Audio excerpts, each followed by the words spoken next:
Good evening, ladies and gentlemen. How are getting on? What a brand new Fallout 76 video. So, we're diving into 3 more best builds today, and I've got some fun ones to check out. We've had a little hunt around in the game world the last little while, and I've had good days and bad days with that. Some days I found not much at all. Other days I found quite a few, so yeah, we've got some good stuff coming up. Anyway, let's dive into build number 1. Okay, so we're in the forest for this one. Over here, not too far from the top left corner of the map there, coming from White Wolf TM.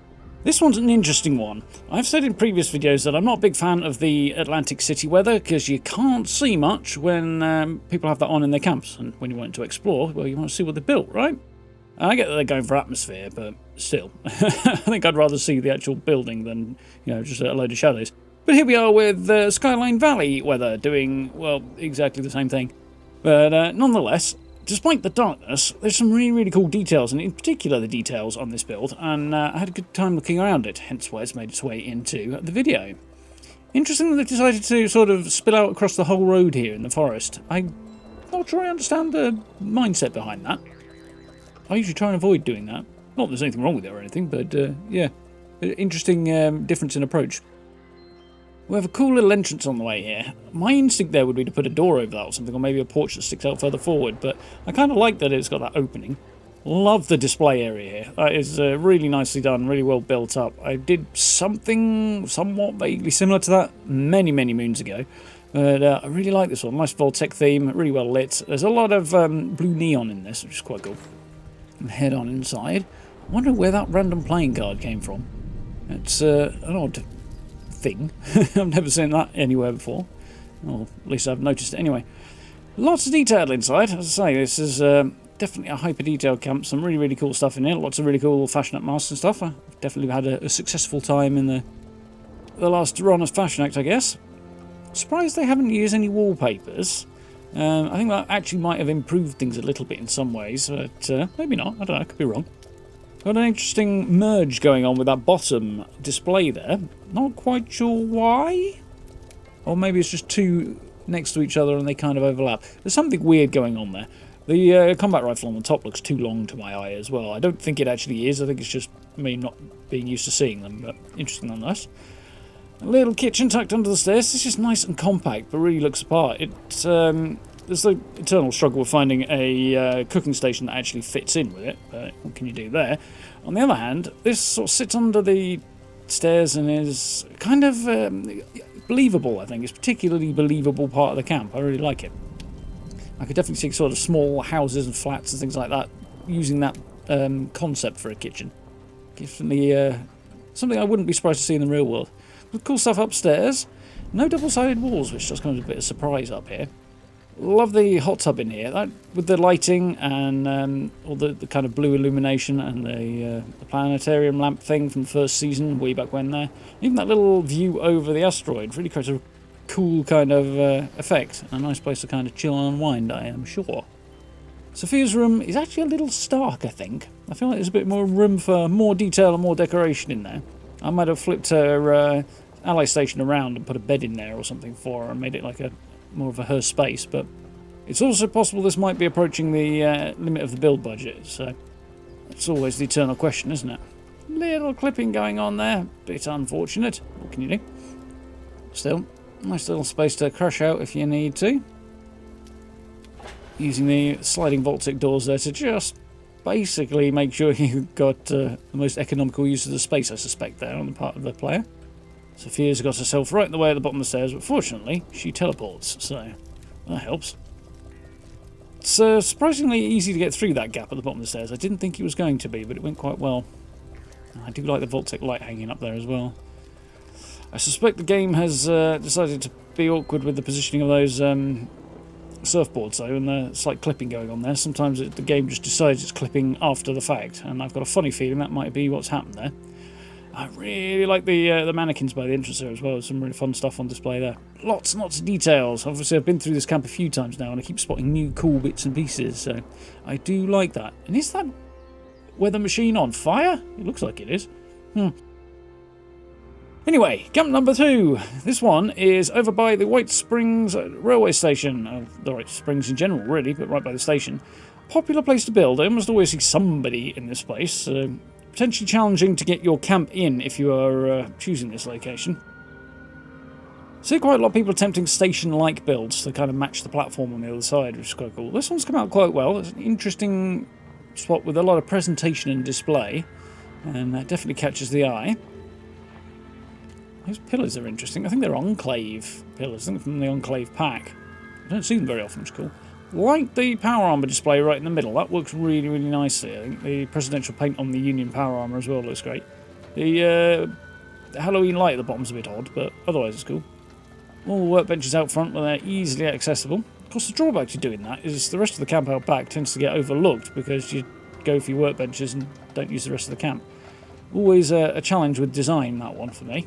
Making sure that I try and get as much use out of as much of the camp as possible. I really need to get those wall lights.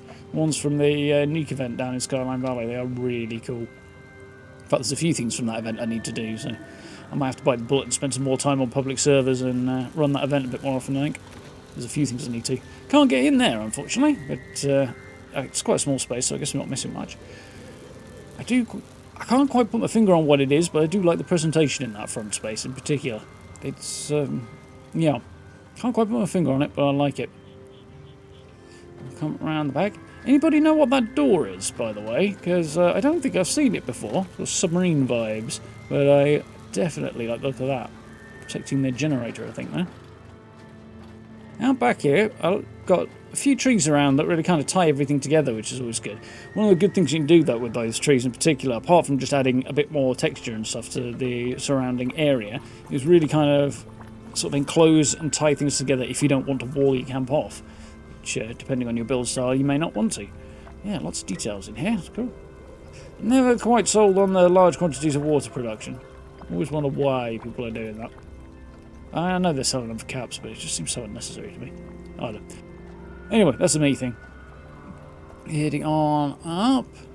I like this little games area and hangout space on the makeshift Mega Mansion here.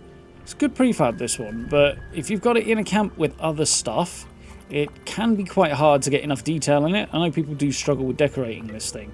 I think some of the similar structures to this one, the other similar style but different structure, have even more problems on that front. But yeah, I like this particular prefab. I don't use it very often because it's obviously very much a thing, so whatever you do, it's a variation on a theme at best.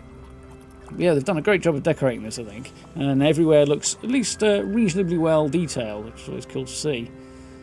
You do tend to find people have difficulty with that. Somebody definitely likes the idea of sitting and staring at the fire, or sitting by the fire, which I can't understand, I have to admit. There's a little bedroom there. Yeah, perhaps a little struggle to get the theme going on this one, but I suspect a lot of the build budget was used in that front area and, of course, on the trees and shrubs and stuff as well. So perhaps not a lot of room to add detail on that one. Which, again, throws back to that problem I was talking about before. Particularly like this little hangout area. I don't know why, maybe it works. It feels like a place that would be fun to hang out on a Appalachian summer's afternoon or something. Chuck a barbecue in there and a few beers, you're off to the races, right? That bubble machine is bonkers. A cryptid mobile there, or wind chime, I suppose, isn't it? Kind of both, really, in a way. I don't think I managed to pick that up, which is a bit of a pity. Pipe organ outside. Okay. Odd choice. Nothing wrong with it. The area rugs are doing nice work. They're blending quite nicely. You'd think they'd stand out a bit too much, maybe, but they just kind of break up the space quite well there, which is cool. Yeah. Eye just kind of skates past them, and it works nicely with the overall vibe. Little bits and pieces in here that are really quite smartly done. I suppose that whole front presentation is very, very cool. Camp number 3 is down here right at the bottom of Skyline Valley. Right at the bottom of the map, about as far as you can go. And Doomwitch here, I think, has put together one of my favourite builds I've seen in a very long time. It ticks a lot of my boxes, this sort of thing. It's a small house that looks like it belongs in the landscape. You can see it's sat between 3 trees there. It looks like it's been here for a very long time, and the trees have grown around it. And, well, possibly it's been built around the trees, but probably the other way. Lots of interesting angles and textures, and I like the reversed walls that have got the stone on the outside there. I don't think they're double-sided. I could be wrong on that, but I don't think those are double-sided. I think they've just been set up well to be reversed, which is quite cool. Creates for a more interesting organic texture, because that particular wallpaper is definitely an outside texture. Little sort of glass conservatory at the back here. As we look around, this is a kind of normal flat shape on the back, but I don't know quite how, but they've managed to make an interesting shape on the inside. I think I might have now figured it out, actually. But I was wondering about this before. Little pillars on the corner either side of the door there, just give it a little bit more three-dimensionality. We've got some fireplaces here used, less as fireplaces and more as just sort of wall elements, where they clip through the bars there, the prison bar walls, which is a bit of an odd choice, I have to admit. That one's got me scratching my head a bit. I think I've done a nice job with that. We'll see some posts from the stairs section that are also being used as a wall on the right there. Again, looks cool. Not quite sure I would have gone for that. I'd have probably gone for contrast with a different material, but, you know, to each their own. It'd be a bit drafty, you know? But I do like this a lot. So much detail. The doubled up doors here are really quite cool. I assume they're going for that kind of bug screen and then a door vibe. But it definitely works well. You could probably do that another way with a different door, actually, if you have it, which is the other question. I'm thinking of one of the prefab ones, though, so they may not. I think those might be doubled up, those walls, yeah. Nice bits of detail, nice little hangout space there by the fire. Lots and lots of little bits of stuff on display. I've never actually used those little pedestal displays yet. I might have to do so. There's some interesting stuff on those. Looks good. Despite the fact that those walls are ostensibly, you know, just open to the elements, they do give that right enclosed feeling, which has probably got a lot to do with the vines on the outside, which is cool. Nice bit of merge work in the kitchen there. I like that benches of shelves option. I might have... you can probably use a different option if you don't want to use benches there, I think. This actually reminded me I needed to find a food dehydrator and shove it in my stash box for decorating with this camp, so I did. There's a presidential desk there used for a cooking station, a recipe station, which is a really, really cool idea, by the way. I like the merged in Mothman tone that looks like it's your recipe book. I like that a lot. I'll swing on around, and before we head upstairs, we'll have a look at the back area, the little sort of lower conservatory area. Drop down there. Maybe not that gas mask on there, I think. Something that stands up a bit better might have worked. Just lies down a bit. Anyway, into the conservatory. Nice little space out here for a summer's evening or something. I do wish, as much as I like the lighting and the way this looks, that it was... I'm not sure if it was a time of day thing. I think we're getting on towards the evening here, but it would have been better to be able to take pictures if I'd not had the time of day getting in the way. I'm curious as to how they managed to do this fireplace, as I was mentioning before. I'm not sure if... I think those are just floating walls on the front there, which is definitely doable. It's about to get a lot more doable, a lot easier to do. We've got... yeah, they've built that manually out of basically floating walls and some stair posts, haven't they? That's quite cool. That shelf is really fun. I think that's the back of the cooking station upstairs sticking through the wall and then being used as a shelf, which is a nice little touch. Yes, they've done a really nice job of building that little fireplace down there manually, and when the update comes out in September and we get the relaxed building rules, building stuff like this will be significantly less baldness inducing with the whole pulling out of your hair, you know? It'll definitely be a lot more practical to do. Nice little space upstairs, lots and lots of little detail, putting all those things in, merging those individual objects and setting up the chessboard displays and stuff all over the place on this must have taken hours, so I admire the patience on this. Lamp set up on the wall there with the... I'm not quite sure what they've merged here that do that thing in the corner there, but it looks really, really cool.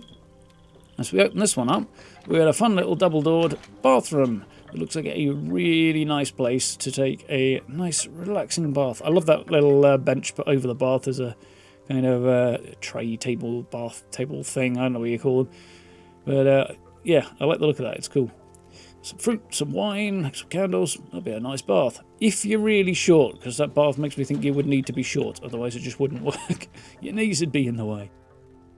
I really like this camp. The stone floor upstairs is an interesting touch as well. Normally I would move away from stone upstairs. Maybe have it downstairs or in the conservatory or something like that. But move away from it upstairs. In this case, I actually quite like that. It's kind of got a rustic but clean touch to it. Each time I look through this place, I keep seeing more details that have me thinking of things I might have to tuck away for future use. Yeah, I think that's one of my favourite camps in a very long time, and so much detail, so nicely done. Not too much on the weird glitching outside of, merging and stuff, really. There's a little bit with the wall placement around that back fireplace and putting that together that would have required quite a lot of patience, but as I say, won't need to do that for long. Speaking of the changes, though, the new update, if you want to have a look at what's going on with those changes on the PTS, I've got a couple of builds. Well, I've got a build on that one and another one coming soon. In fact, it's this one here, so I'll make sure I link that around for you so you can have a look at what's coming. But yes, congratulations to everybody whose builds have been featured today. Very impressed. Some really, really cool ideas, some great builds. Hope you guys enjoyed the video. If you did like the video, please consider dropping subs and likes. I very much appreciate it. We'll keep some more of these coming, as well as builds of my own. Down below, we've got social media links and channel memberships if you want to support the channel directly. And if you get a chance, join us for live streams as well. We are, of course, playing Fallout 76. We've got a couple of other games on the go as well at the moment. We've got Tainted Grail, Fall of Avalon for a dark Elder Scrolls-like indie, which is really, really cool. As well as The Altars for a kind of sci-fi survival thing, which has also been an interesting game to play as well. So if you get a chance, join us for those. But for now, thank you very much for watching. I look forward to speaking to you all very, very soon.